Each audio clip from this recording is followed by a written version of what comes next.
were women. Prologue. 1945. Amstelveense Prison, Amsterdam. You can walk right past your fate your whole life without seeing it, but prisons are inconspicuous by design.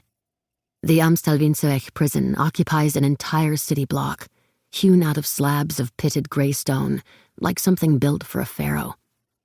I must have seen the building 1,000 times on my way to the university. Yet none of this is familiar. As I'm escorted into the central atrium, the air cools, the acoustics sharpen. Low whispers echo off soaring steel beams. If there are male captives here, I don't see them.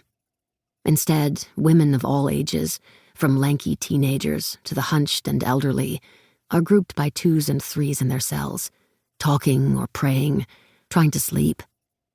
Heads snap up when I pass by, and I feel their eyes on me from behind. That's when the murmurs begin. The guards on either side of me tighten their grip, greedy fingers fanged around my upper arms. "Mach," the guard says. "Keep going." We do, but the whispering slips past us like an incoming fog, rushing ahead into the hundreds of tiny cold cells stacked 4 stories high. With each step I take, the sound grows stronger, thicker, louder.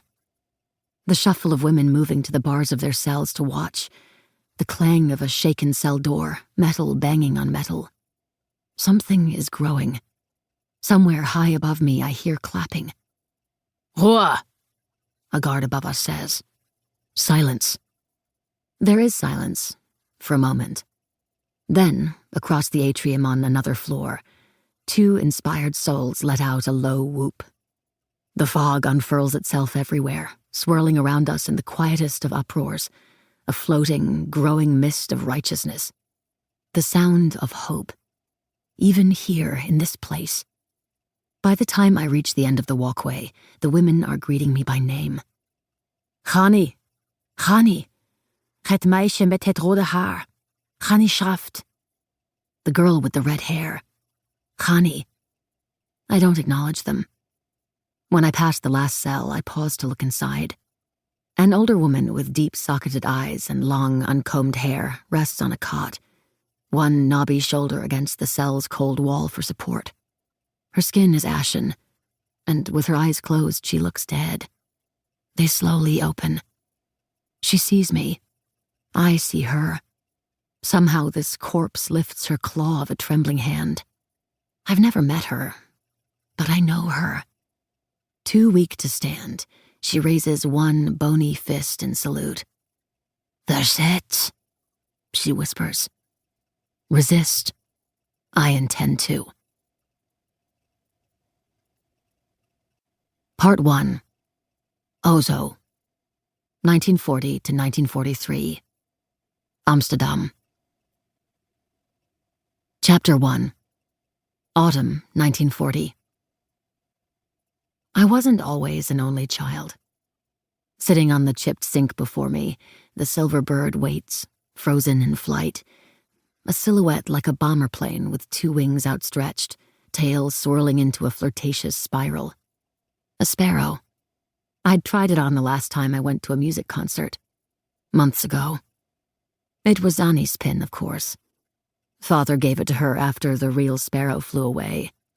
I was young, about 4 at the time, so Annie was 9. It had been after midnight, and I was asleep when Annie poked me in the arm. "Johanna, look!"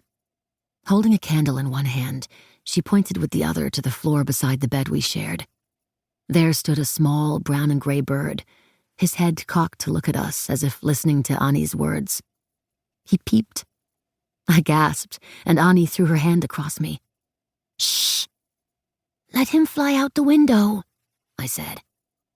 "I tried," she said, "but he flew right back in." I didn't believe her. Peering over my sister's shoulder, I watched the ball of fluff bob and strut, his tiny claws a whisper on the floorboards. He finally fluttered up to the open window and flung himself outside. "See?" I said. "He's gone."